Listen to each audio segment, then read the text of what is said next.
we're able to see all of this data to ultimately pick which companies are ultimately going to be successful. The one who found Liquid IV. Started it in 2019. We now manage about $50 million of capital. I think a $25 million check into this business. Within 24 months, that business was bankrupt. Where did the money go? They were spending way too much money. You made the only t-shirt worth wearing. $40 million off of one fabric. You give them a solution to how to dress for the sport of business. Like when I go to a fundraising meeting and I got to look my best, I'm wearing cuts head to toe. How do you spot the ones that are going to make it or not? How often do customers come back? How meaningfully do they come back when they do? Your greatest weakness can be your greatest strength.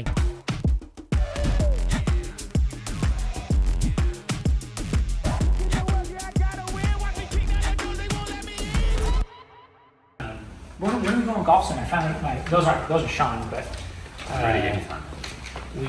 we gotta go. I gotta. I haven't played since I've been here. Oh, let's go.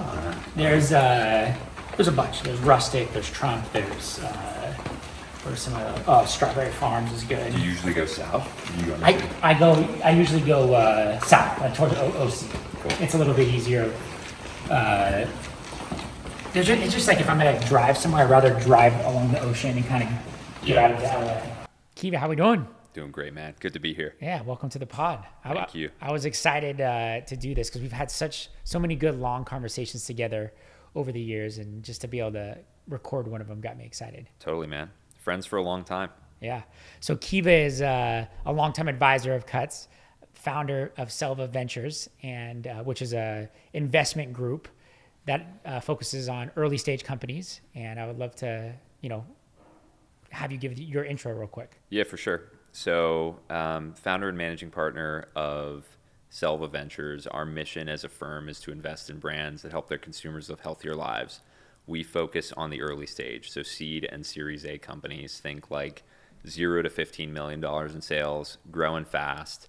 We're investing, $1 to $2 million at the beginning, up to $5 million over time, trying to give them the kind of resources that will help them really explode out of the gate and grow long term. And so started it in 2019. We now manage about $50 million of capital. We're investing out of our second fund today. It's myself, my colleague Madeline in the office, just about 20 minutes from here in Brentwood. And it's been an amazing ride so far. Love it. So taking a step back before you started your own firm, what was your background to kind of lead you to starting your own firm? Yeah, my first job out of college was at an investment bank, Barclays, here in LA. And it was an amazing way to learn about business. It was more than anything, an amazing way to learn how to be a business professional. You graduate, you're 21, you want to learn the kind of norms and discipline associated with delivering on high intensity opportunities. Mm-hmm. And through that, I discovered that I loved working with consumer businesses. And specifically, I was really curious about the kind of work that our clients were doing, which were private equity firms. Two of our clients, TPG and a firm Leonard Green here in San Francisco, or here in LA, were where I was spending most of my time. Ended up getting hired by TPG, and so joined their consumer buyout group, moved up to San Francisco, was acquiring large consumer businesses, making large growth investments in consumer-facing internet businesses, and eventually discovered that my passion more than anything was to work with small businesses that were selling health and wellness products. Mm-hmm. That eventually brought me to a company called Circle Up, where I did that for a couple of years on their Circle Up Growth Partners, basically like a kind of growth venture fund mm-hmm. in San Francisco. Kind of had that moment where I was doing what I knew I wanted to do for the rest of my life. It's like if money weren't an object, what would you be doing? It was that for me. It was working with these young businesses where you could really make an impact on their life. Funny enough, that's where you and I met the first time. And then after a couple of years of that, I decided to kind of take the bet on myself and start a firm. That's amazing. Kiva's being humble here, but when he was at Circle Up, he was the one who found Liquid IV, and that's how we connected in the early days. I was really good friends with the Liquid IV founder, and we all kind of ran in similar circles. And that 2017, 2018 period in LA was like very like Silicon Beach, I think is what they called it. And you could kind of feel that energy of a lot of people moving here to start things. And that's how we got connected. It was amazing. It was an amazing time. I mean, I would fly down from San Francisco. I would do a whole bunch of meetings over 2 days, and your office was like right by the airport. And so I would often hit you up on the way into town or on the way back from all my meetings. So it was the last flight of the day, and talking about what this business would become. And so it's an amazing now to see this a few offices in the future, and it's a lot bigger. You were in some small space back then. This is the real deal now. Kiva would see us when I would have our returns. Remember the WeWork days? Yep. It was a 1x1 and then a 2x2, and it had like all the returns that would come in, and slowly we've been in so many offices over the years. We were at the WeWorks, and then we expanded within WeWork, and then another office, and it seems like every 2 years we're kind of bouncing around. But Kiva was always there to help me brainstorm with our next big problem. Totally, man. It was a lot of fun. It's been a lot of fun. So getting into the weeds of a consumer business or a young founder, and what are typically some good traits of young companies that are maybe sub a couple $1,000,000 that have some momentum? What do you usually see that leads you to want to make an investment? Yeah. Like, what are the building blocks that you say, okay, this is something I'm interested in? For sure. I think there's a lot of businesses at that stage that are doing something cool, selling a good product. That for us tends to not be enough to get really excited. For us, it has to be the presence of solving an important problem for a consumer. And a lot of businesses are solving some problem for a consumer. They haven't really put their stamp on identifying and articulating what that problem was. I think for you, it was the idea that in the workplace, you needed to be able to show up and look your best in something that was not a suit. That is like a common pain point felt amongst a bunch of consumers. You're able to present that problem. For many consumer packaged goods businesses, we see something that tastes good, something that has some function, but the best ones have an identification of a real problem for the consumer that when solved, they're going to talk about with their network, their friends, because that virality of sharing your life having been made better by a consumer product is really how these businesses grow. So that's a big one. The second is obviously the solution has to be excellent. So problem there and meaningful to the consumer. Solution is really differentiated, solves a problem in a way that we haven't seen done before. Then you get into, are the metrics there supporting something special? Our favorite metrics are gross margin and repeat purchase.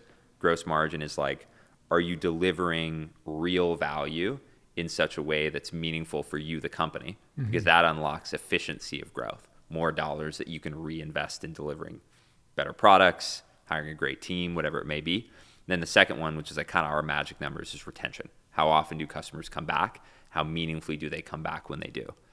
We vet those two stats like crazy. We have a whole bunch of different adjustments that we make to the stats to make sure that we're looking at it the right way. If you see those, then it becomes about like how great is the team and how big is the market opportunity. Does the team have deep conviction? Do they have an unfair advantage? And is the market opportunity big enough to really matter? So we kind of bring all those things together. And if we feel like companies are really spiking in a few of them and a presence in all of them, that's when we get excited. And when companies, like, what are some things that keep you from investing like in a good company, but not a great that doesn't get it across the finish line? Yeah, I think probably these days, the most common thing that gets in the way is a lack of efficiency. So, we might see it show up in how they're spending marketing dollars. We might see it show up in how they give away gross margin. But if we believe as an early investor that there's going to be many more opportunities to invest, and in all of those opportunities to invest, there's going to be a bunch more dilution to us, there's just less reason to invest today and more reason to invest later. So that's definitely one. The second is definitely like founder conviction. Like this is something that we're talking about a lot at our firm internally now, because leading up through like 2020, we call those like the good times. The last couple of years have been the not so good times for a lot of companies in our ecosystem. The founders that see a really clear North Star, like what makes us special, what is going to make us be thriving 10 years from now, what's consistent with what we're doing now, how do we keep betting on that even during some stormy waters?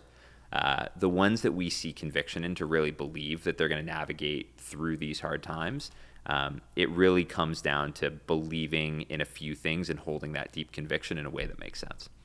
And what if you can share, what are some examples of companies that you've invested in that and explain those things that you just mentioned? Sure. So, one company we're large investor in our first fund, who you I think know personally, is this company called Midday Squares. They make basically a fresh functional chocolate bar that has two layers. It's a chocolate layer on top that's really low sugar, and a kind of fiber protein layer on the bottom. Think like peanut butter or cookie dough. Super tasty, low sugar, high protein, high fiber. The whole idea is if you have one of these in the afternoon, you're not hungry throughout the rest of the day. That business is pretty complicated. Like to make that product taste so good, And that lies the competitive advantage, right? exactly, Yeah. they had to build a manufacturing facility in their office in Montreal, which is a very, very difficult ordeal.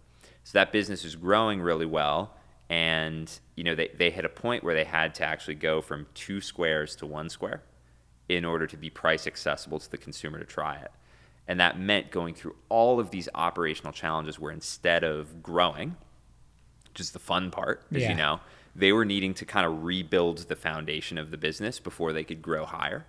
And during that time, we saw this incredible degree of conviction to say, we can make these changes. We can even bring down revenue some months, knowing that focusing on our manufacturing facility and making that able to automate and make product that we need to ultimately reach the U.S. rather than chase the U.S. and have a bunch of stock outs and product issues and things like that. I mean, this was like a real 1 to 2 year journey of operational transition, but it was massively important. And it led to higher margins. It led to more capital efficiency. It led to higher repeat purchase when they ultimately got out into these markets where they could support the consumer. And so that conviction and willingness to do the right hard work, not necessarily the fun work, was just like a huge validator to us to see like these people are betting on the right thing. They're putting the North Star in the right place. They're doing what's hard, and that's really paying off. How were those conversations from brand owner to investor when maybe revenue is not up and to the right? Because I can imagine that's always a challenge for both parties. You want to invest in things that are always to the right. Totally. How do you manage that? Because that's obviously what's pre 2020 now. You're seeing a little bit more challenges in companies. What is that conversation like? How do you approach that with the board? Because that's you're a founder with your LPs, as well as understanding kind of what you just mentioned with the founders. Totally. The conviction in that founding team has to be present at like every single step of the journey. It has to be present with their own investors. It has to be present with their investors. I mean, I tell this to companies all the time that I invest in. Like, I have investors too. Like, I ultimately need to be able to give those people good answers. The more conviction that those people have in me, the easier it is. The more conviction that I have in the CEO of one of the companies that we're invested in, the easier it is. I mean, this is present with literally anyone in your life, your friends, your partner, your parents, your kids. I mean, if you trust them, then you don't need to oversee what they're doing clearly as much. Yeah. Like you can let them do their thing. And so in this case, we sit down, we hear, why are we needing to make these changes? What did we think about? What were the choices? It's one thing for me to say, hey, Steven, I've decided like we're going to switch from 2 squares to 1. Yeah. Or we're going to discontinue this line of products, or we're going to go over here and start launching in this retailer. It's another thing to say, hey, here's this problem I was facing. Problem is, our manufacturing capacity was this, or the price of our product is this. There's 3 different paths. You kind of put yourself in my shoes when you're hearing that. You're like, there's 3 different paths. I thought about path 1, 2, and 3. I realized path 1 didn't work for this reason. Path 2 didn't work for this reason. Path 3 seems like the right path. Do you agree? Like, is there a path 4 that I'm missing? You have that conversation like founder to investor, and I start to get bought in to their logic. And I see that like the next year is not going to be up and to the right, but the next year is going to be doing important stuff in pursuit of path number 3 that I agree. If I were in the shoes of this company, I'd be doing the same thing. Yeah. That ultimately means that, when I'm telling my investors how things are going with this business, I can speak intelligently and with conviction about why they're doing the right thing, those people can smell it on me that I believe it, that I'm not trying to, cover the tracks of this company that's kind of lost their way. That path of conviction and path of trust is so, so, so important. Yeah, I think that's key of, whenever I approach hard problems, there's oftentimes you can easily go towards, okay, what's the easiest quick fix, or like short versus long-term thinking. Totally. And I think as a founder, you often have to weigh the benefits of the two. In fashion, you see a lot of discounting and people want to do that quick, or, hey, you can focus on what your customers want. Totally. And what is maybe, on a product development, hey, you might not hit that revenue target that you hit simply just to get it, versus what's the best way to kind of run a business, because things can die quickly if you keep going at the brand in a cheap way. You as a leader too, I mean, you're probably tempted to you want to be able to deliver good news. You want to hear good news from the people on your team. You want to, I don't know if you've ever said before, bring me solutions, not problems. Yeah. There's all of these temptations to say, let's get right to the answer. Let's not see all the work along the way. Sometimes for these really important decisions, you actually have to come with an incomplete picture, like context and recommendation. Hey, I'm struggling with this problem. Even if I've maybe made up my mind about something, to come to you and say, I'm struggling with this problem. Here's what I think is the right answer, but there's multiple answers, and here's where I got to that. You actually often find that people want to hear the process. People want to take a seat in your chair for a minute and see how you're viewing the world. Your lens of the world is different from their lens of the world. All that builds trust and conviction in a really important way. And that's not just in the investor CEO seat. That's out there with your employees. That's with my employees. It's with everyone. And what makes a great vision? And I'm not trying to. You hear things like, I want to change the world, or some blanketed statements that aren't really a true calling. What makes a good, clear vision for one that you're saying, okay, that's concise enough and niche enough, but also not too niche? What makes a good vision? Yeah. I mean, I think the first thing to piece out is a company shouldn't just have a vision. They should have a mission and a vision. And the mission is often what you're talking about, is that kind of unclear but really big idea of making the world a better place, or solving this consumer's problem by X, Y, and Z. The vision has to be a clear way of seeing the world when the mission is achieved, that comes with the understanding of trade-offs. And this is where I think a lot of businesses fail, where a lot of businesses failed in 2020, 21, 22, because the concept of a trade-off was not really present during that time. It was and. You could keep doing more things. There wasn't the degree of healthy constraint we've talked about before, how constraints can be healthy because they force you to think about what actually matters. Yeah, totally. So I think the vision has to be a view of the world where your mission comes true, and you're realistic about the constraints present to ultimately get there. Yeah, this idea of constraints are actually built into businesses to help, not hurt. Right. When early in cuts is I think it was 2019 or 2020 when we were kind of on those early years of just so much growth, and only got crazy with COVID. There's this investment group that was really excited about us, and I'll leave their name nameless, but they wanted to invest in us or this other business.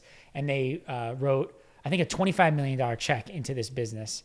And then within 24 months, that business was bankrupt. Yeah. And I think we would have handled it much better than this other group, but I can see how easy it is. All right, you have $25 million. And now all of the things you didn't think you could do them all, and you could do them right now.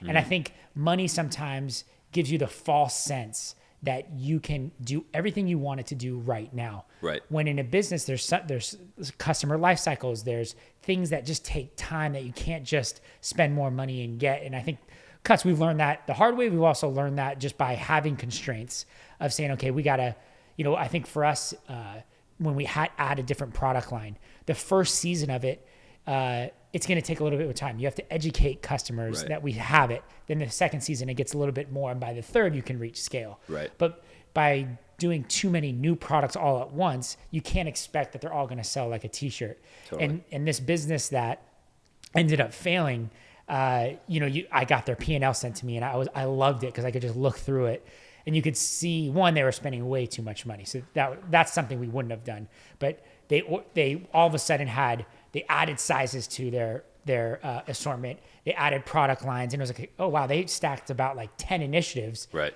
and then they bought them for all equal success, and that was the death of the business. So I think sometimes your greatest weakness can be your greatest strength, and when it comes to cash. Totally agree. I mean, a lot of the analysis that we do when we're trying to find a company that we want to invest in or decide whether we want to invest in a company is to evaluate their quality of capital deployment or their return on invested capital. Mm-hmm. People use a bunch of different names. Capital allocation, often people will say. The way we evaluate that is look at what money they've raised and what money they've spent and evaluate whether they spent it well. So a common question that gets asked in our investment committee is, where did the money go? Basically, like, other people have given this company money. Where did the money go? How did it help them to get to this point? Are we impressed by the place that we got to at this point? If you're doing $20 million in sales and you've raised zero and you're 3 years old, odds are you're really good at deploying capital, mm-hmm. because you've turned whatever 50 to 100K you wrote out of your savings account into the business into a really large sales number really quickly. If you're $20 million in sales after 5 years and you've raised $50 million, you're really bad at deploying capital, in my opinion. Yeah. And so figuring out how to early on use the constraints of limited capital to force you to learn how to make tough decisions, to choose left or right over and over mm-hmm. and over again, gets you to a place where we decide when we're writing a bigger check one day, like, have you learned how to deploy capital? Because knowing whether it's going to be good, efficient capital deployment or not is ultimately what determines valuation. It's ultimately determines, whether somebody wants to buy you one day, whether, retail investor wants to buy your stock if you're a public company, whoever mm-hmm. it is. That is the driver of value. It's really hard to learn how to deploy $100 million if you've never learned how to deploy capital before at all. If you give a kid $1,000, they're going to spend it really, really fast. And so working your way up, figuring out how to be efficient and drive that return is really, really big. Wow, I love that. Like how looking at what you've done with the capital and how you've deployed it as a signal to be a good example of whether you should take X, Y, or Z cash into your business. Exactly. Yeah, that's great. What is maybe some of the biggest mistakes that you've seen young companies make when they've gotten their first capital in? Yeah. I mean, probably the two we see most common are building the team too quickly and either, sacrificing the scrappiness or the focus that came from having a small team really united in a vision. Mm-hmm. A whole bunch of other problems that can come from building the team too quickly around like culture that we could go down to. Yeah. The other is marketing your products before you have sound unit economics, before you've really figured out product market fit. That's gold. Like if you have $1 to spend on making your solution better, that is going to ultimately result in a customer coming back, and you choose instead to acquire a new customer with that dollar who's going to shop a store or a solution that isn't ready for them yet, that's a really, really bad dollar spent. And we often find that when a company raises money, the first thing they think about is like, how do we grow fast enough that we can raise more money? And if you're doing that, you're probably not going to build the team thoughtfully. You're probably not going to build your products thoughtfully. You're probably going to spend money on ads to get more customers in the door who won't repeat. So that's a common issue that like probably 90% of companies make. Mm-hmm. It's focusing on organic revenue versus paid revenue. Exactly. Right? Exactly. Yeah. We've definitely, and for us, I think it's a little bit different than CPG, is really looking at contribution margin. Totally. Even more so than gross margin, because if I always use this example before I started Cuts, I started the barbecue glove company, and I did all the math, but the advertising, I didn't know what the CPA was going to be. Yeah. So I was like, okay, it's going to have an 80% gross margin, blah, blah, blah. But then the cost to make to sell it cost more than the full margin that I Right. Of the glove. Right. So that was just a really simple example, and I ended up sending the gloves to consignment to this like dollar store in New York just to not have to pay the Amazon fees anymore. Right. And it was such a good lesson because it was a true contribution margin business failure. I didn't look at Right. contribution margin, how much was ads going to be, and that's what did that company in. So when we built Cuts, we said, okay, we had the advertising part of the margin before we even started it. We said, hey, we think the ad spend and the CPA is probably going to be around this Right. bunch. And then that's how we built the business. And, a lot of people said, hey, no one's going to buy a $50 shirt. But we said, we're going to build the brand around having that margin. So Yep. sometimes young companies can think of, if they miss the margin equation from the beginning, Yeah. then it's really hard after the fact to change the brand either up or down market. Yeah. And then the brand's over. So like, it's so important. What Kiva just said, I think, is like, before you start your business, you have to understand that, or else it's not a company. Yeah. I mean, in your case, I mean, you guys were very thoughtful for a really long time about not going horizontal too early. Mm-hmm. Like I used to nag you like crazy. Why don't you have pants yet? Why don't Yeah. you have sweaters yet? All this kind of stuff. Once you eventually get there, your solution to the customer is far and beyond what it was before. I mean, back in the day, you made the only t-shirt worth wearing. 40 million off of one fabric. I mean, now Yeah. it's like you teach guys how to dress. You give them a solution to how to dress for the sport of business. Like when I go to a fundraising meeting and I got to look my best, I'm wearing Cuts head to toe. Like that's a real solution for the customer. So when you spend an ad dollar today versus you spend an ad dollar 5 years ago, you're getting a lot more out of me because I'm not just buying a t-shirt. I'm buying a t-shirt, quarter zip, pants, maybe outerwear. Like all of that is driving more and more value. So those dollars invested in product development to make your solution to the customer ultimately better is often better than the dollars spent on advertising. Yeah, Build up totally. that solution so when you spend those ad dollars, you get more out of that consumer. Yeah, man, there's so many little nuggets in there that are so true. In the early days, we just finished our Kickstarter, and we had a Facebook ads going, but our website wasn't there, and we barely had a black and white T-shirt collection. Right. And so I remember thinking, man, like I don't know if this is gonna work, but.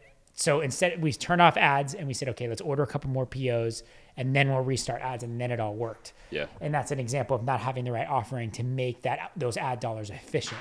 Totally. Now we have a whole dashboard that we look at every day. That's conversion rate by landing page. Yeah. So even getting good traffic, good click through rate, and all of that on Meta is a whole nother part of the equation. But once they get there, where are we driving traffic to the right pages? And it can switch quick. Even this morning, we're low on white crew curves. Those come in next week. Okay, we got to switch ad dollars, and Totally. that's a real physical way of just Totally. like not wasting money. 100%.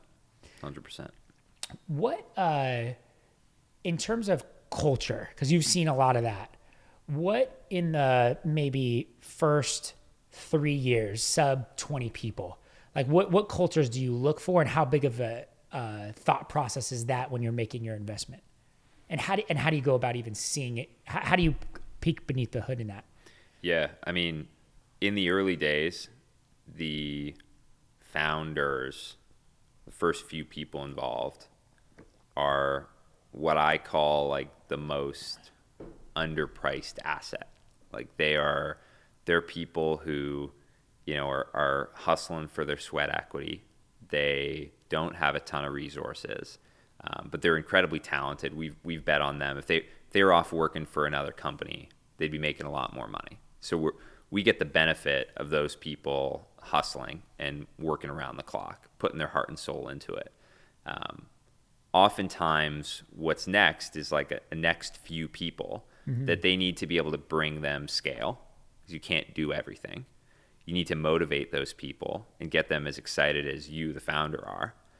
You need to be able to hear the truth and get, a diverse set of opinions driving, you in a different direction. So when you're a founder and you're doing stuff at the company, you're probably always at the very beginning doing things that you've never done before. Yeah.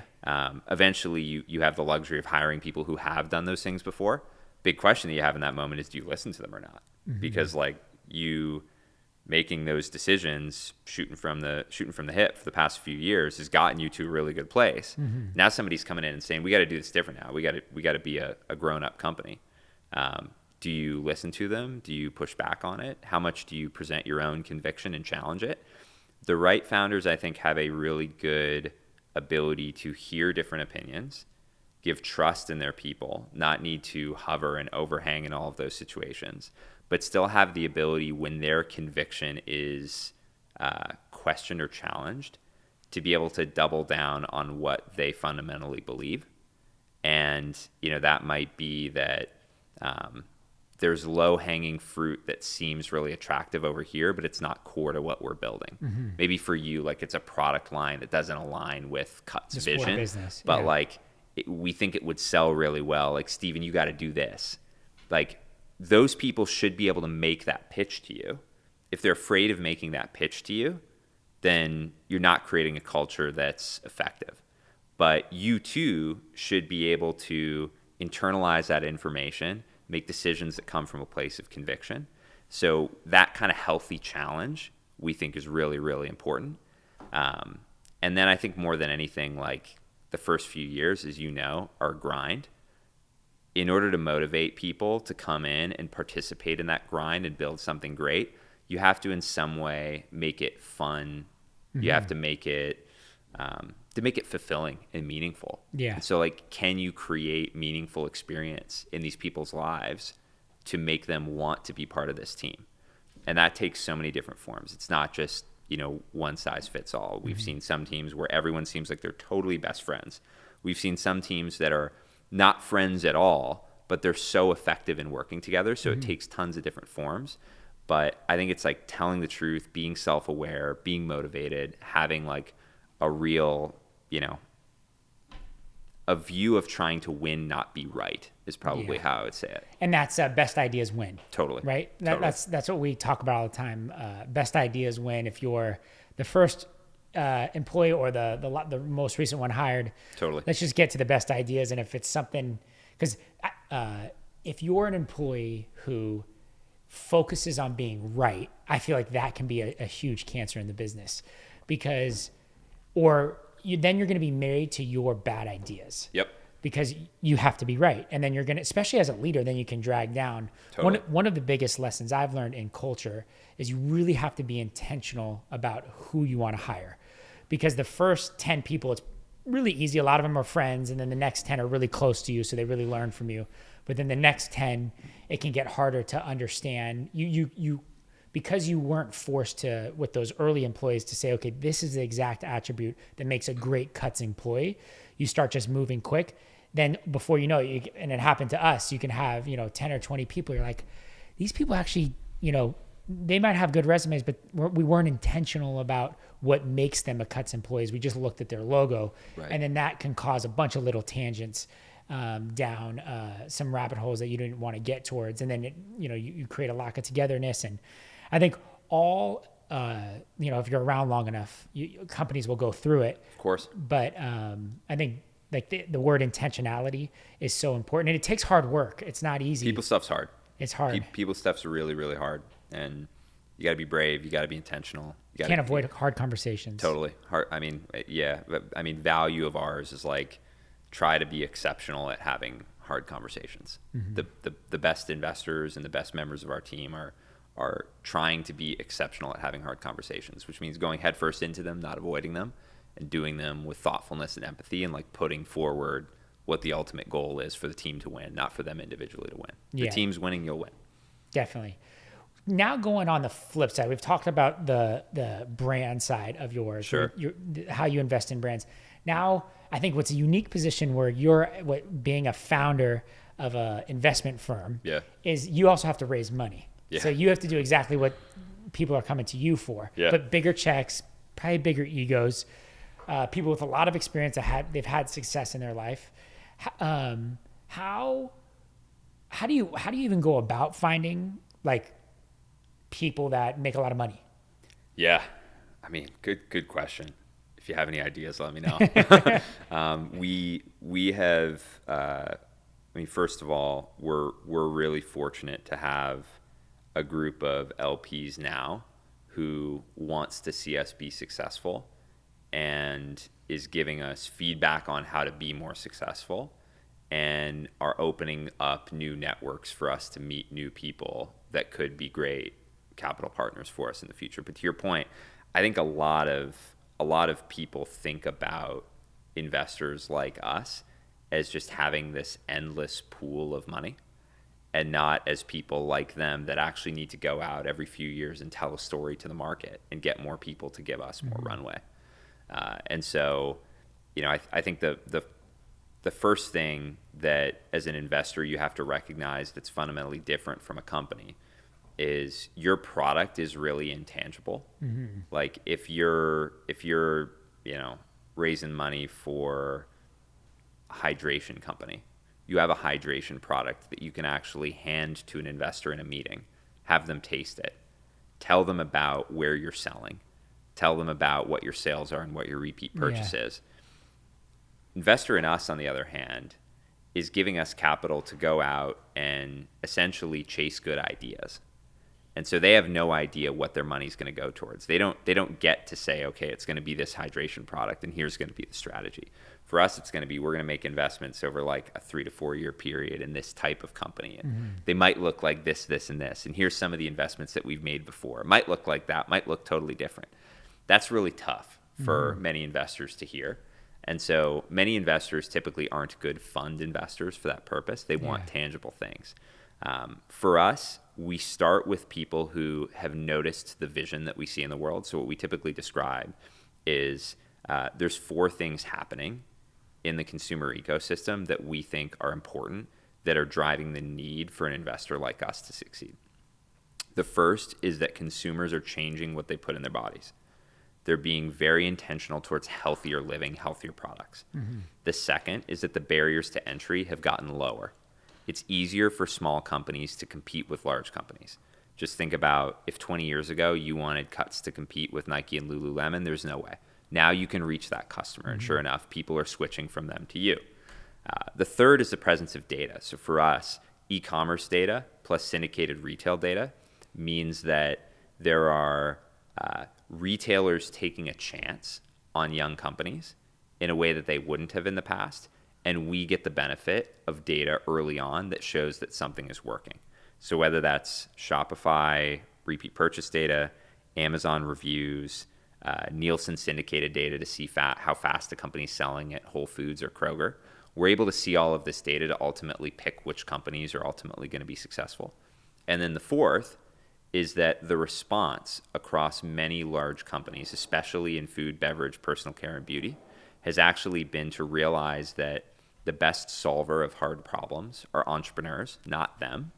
So, there's a clear route to M&A. Exactly. Yeah. So at that point, these companies have decided, like, rather than try to launch new brands to solve these consumer needs, let's wait until a company has proven that they're onto something, and then let's buy them.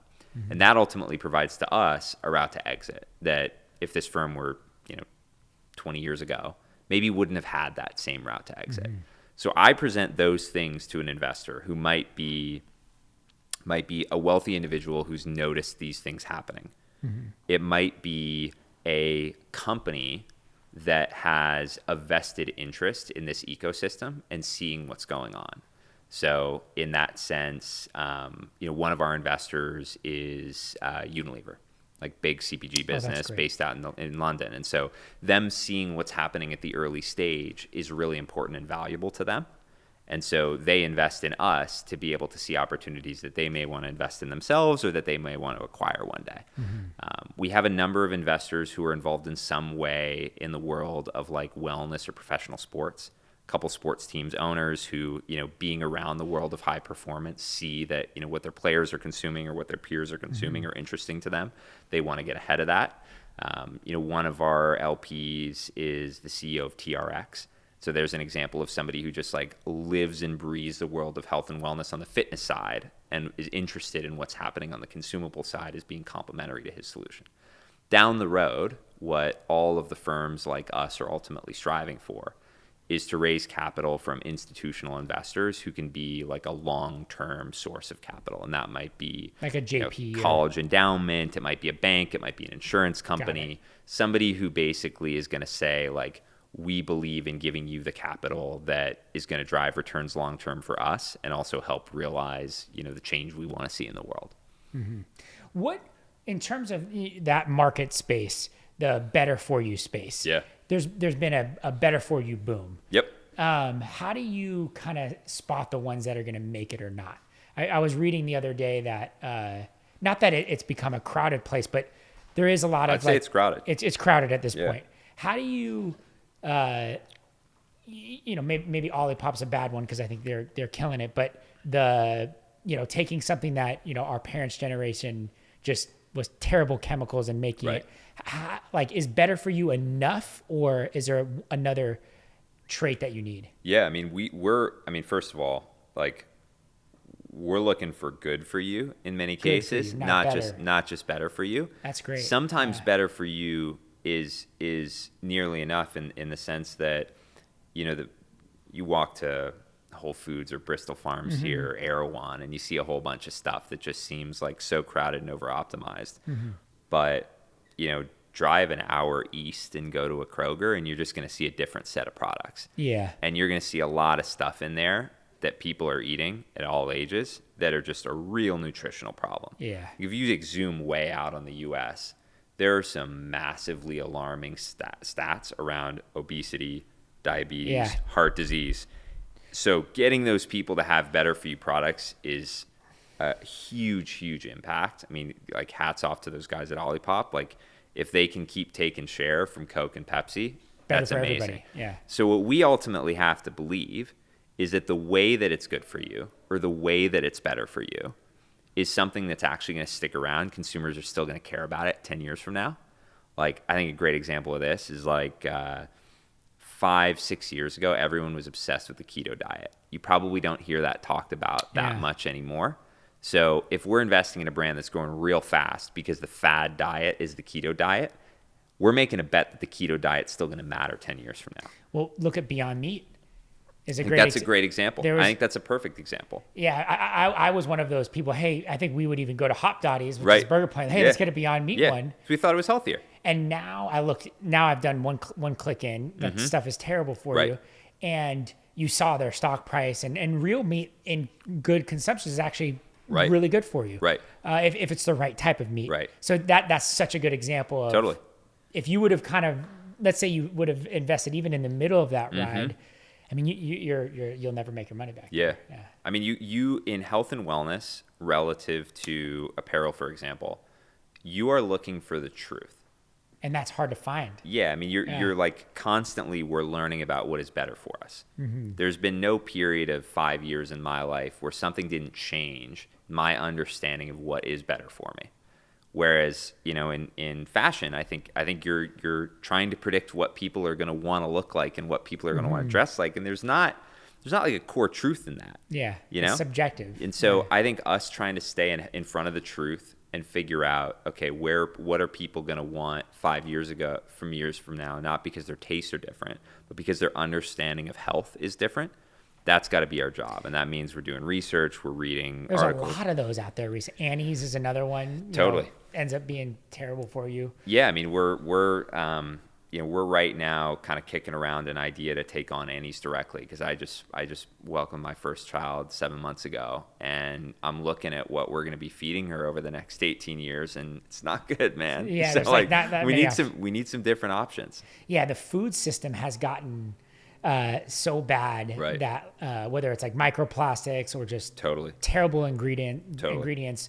We've yesterday we were at a local, we do all of our produce on Sundays at a local farmer's market. Locals farmer market, and that's been a change. And I went from eating out all the time to now trying at least to eat not eat out, because it's and my stomach has gotten a lot better from just being a little bit more intentional. It's not even just like weight and strength, you just feel better. And you realize, like, if you're eating out all the time, you're taking in a bunch of stuff that it's not great. What, from the Selva side, maybe after the circle up and phase, what was the maybe the most I know your fund's still new; it hasn't had exits yet. But what were some of the investments that you think you're most excited about? Sure. Yeah. I mean, one of them, the first investment that we made actually is a company called Mudwater. They're based here in LA. Okay. We invested, they were doing like 300K a month. They're doing Wow. 5 million a month now. They're really taking on coffee as like something that we ritualistically want throughout the day, but maybe isn't necessarily the best thing for us in terms of, getting onto a good sleep schedule and having the right level of jitters throughout the day. And so that's been a really good one. They've grown really nicely. Midday Squares that I mentioned Yeah. has been great. We're invested in one that we joke about you and me often, because the first time I heard about them was when I was out with you and Leslie as OneSkin. Yeah. My wife works for OneSkin. Yeah, and so I mean they've been a fantastic investment for us and a great partnership. Yeah. So we're really psyched about them, and then we're psyched about a lot of the new stuff we're doing. A couple of our new portfolio companies have just been off to a really big roll lately. That's great. In terms of kind of DDC, Mm-hmm. as an investor, Yeah. it was the darling, and you saw brands like, Allbirds and Casper and some of these businesses that raised hundreds of millions that are worth pennies on the public stock market now. Right. What's your take on DDC as an acquisition channel, and like as an investor, and what do you think about those companies that employ that Right. channel? So I think there's kind of two different things that happened over the past 10 years that often get like conflated into one. The first is it has become more and more and more expensive to run an ad and acquire a customer on any platform, but the one the vast majority of you guys are thinking about all the day is Meta.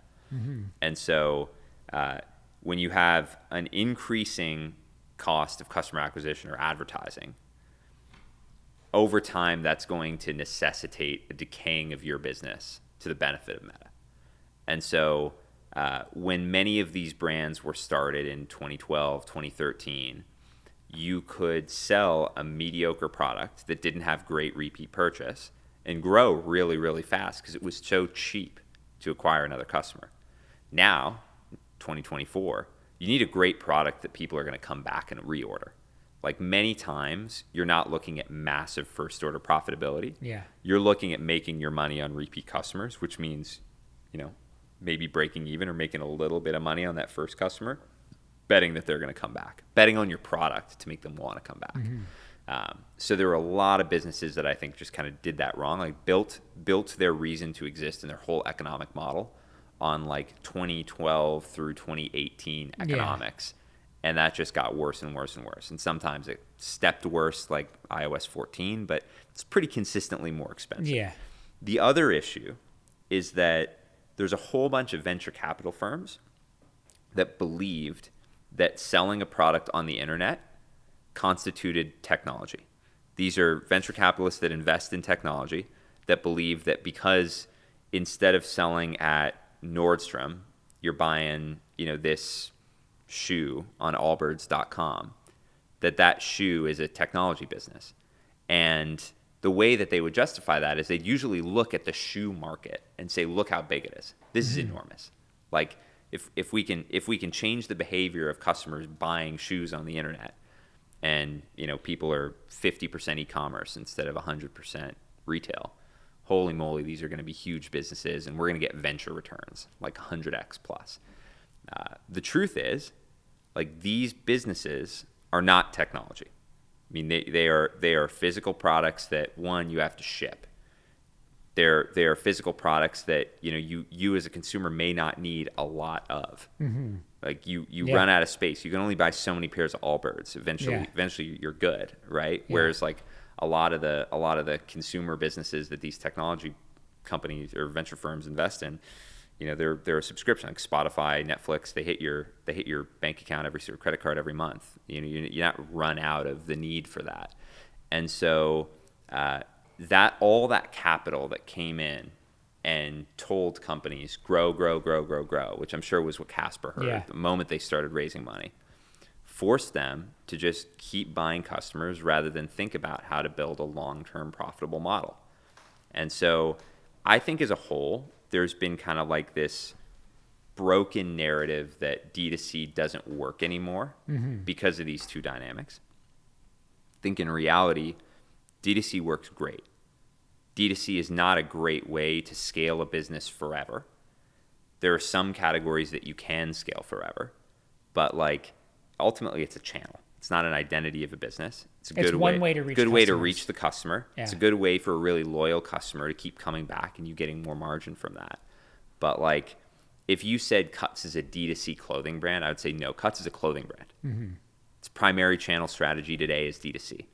But like Cuts is a clothing brand. Yeah. Period, full stop. And I think that's where like the thesis broke right. for a lot of companies. It's like, oh, we're cutting out the middleman. Exactly. And so we're special. We're special because we're a DTC brand. Right. Instead of we're special because of the brand we created. Yeah. And DTC is how we did it. I mean, right. You saw so many brands during that era, like with the whole thesis of, hey, we're cutting out the middleman. We're going right to you. Just changed the middleman. The new middleman was Meta. You just switched it. You just switched it. And Meta was like, all right, we like what we're seeing here. Let's turn the price up. Yeah. And I one of the things we talk about the team is what is our reason to exist? Right. And constantly going back to that. What is our reason to exist? What is our reason to exist? Because I think it's easy after the years start to stack of, getting distracted or, going right or left of that original core mission. Right. It's hard to stay focused. And especially when you're internally working on something every day, it gets a lot more boring than the customer who maybe sees it once or twice a year. Totally. So you can get the everyday effect, or maybe that's something I'm making up, but of just being almost bored by it a little bit. I think the best brands are religiously consistent, and that's what makes them successful. I agree. They're focused. They have conviction. They understand their customer better than anybody else. And D2C, frankly, it's like a great way of the best thing about D2C is you tell your own story, right? If you walked into if you walked into like an REI and asked them about Fiore, how good an answer are you gonna get? Ask them about Patagonia, how good an answer are you gonna get? Versus you go to a Patagonia store, you go to a Fiore store, you're gonna get a better answer. You go to the website, you're gonna get the best answer. So like the beauty of D2C is brands are very much methods of solving consumer problems, self-expression, connection with the consumer, finding common ground with the consumer. So your website, your content, all those things that are kind of looped into what people call D2C are incredibly powerful ways of telling a consumer, what do we stand for? We see you. Like here's why we exist. It's to solve problems that we think you understand. We think we understand because we've had them before. That is still something that many of the largest companies in the world in these various categories who have not done well on D2C haven't quite figured out. And that's a big advantage that small companies have, telling that story and evangelizing directly. Yeah, in the early days, I mean, we used to DM customers and just have conversations. Totally. I think during the Kickstarter, I would DM one order at a time, you know, of we raised, I think 50,000 and that was like part of the game. Right. Actually one of the cool stories was, it was a couple weeks ago, we were in New York, we were doing a meet and greet with me and this influencer. And one of the guys comes in, he's like, hey, I'm from Hong Kong and I bought on the Kickstarter. I heard you guys opened up in a New York store, so I had to come by. And I took a photo with him. Jeremy has it. And Amazing. We got to meet him, and he was one of the 415 backers. I was like, did you remember the cards? And he was like, yeah, and the cinch bag. We had all that. I love it. And so that was like a pretty cool moment Totally. for us, because it was like we were speaking directly to him. Totally. And that personal, I think the thing about DTC that's still great is everything you're mentioning is about just that brand to customer touch. That's like, there's no one in between. Right. That is a true, value totally add. agree. And I think Midday Squares does this good is you can really bring them along the ride of of the journey. Part of the podcast and us bringing the vlogs back is, we can get 5,000 views on a YouTube video of BSing in the office, doing photo shoots. if we, that's a lot of people, 5,000 people that are going to sit there and watch a 30-minute video of people behind the brand. I mean, that's going to create high repeat rate and brand loyalty over time because they're going to feel like they know us. Totally. And so that's our vision for both of these initiatives that we do, is just to have a deeper level connection with the customer. I agree. And we're going to use the direct to consumer and Meta and TikTok and all of those to get to them for the sport of business way, which is, talking about business ideas. And, one of my favorite things about the podcast so far is, if I, one day, maybe me and you team up and we do another fund, and I get to generally ask you, what's it like? What are some of the challenges? And that's been a lot of fun for me, of just being a student on this other side. Totally, man. Well, Kiva, we appreciate you coming today. You've been a longtime supporter of Cuts and Advisor, and appreciate you. Thanks, man. It's been a blast. Good to hang out. Awesome. Thanks, Kiva.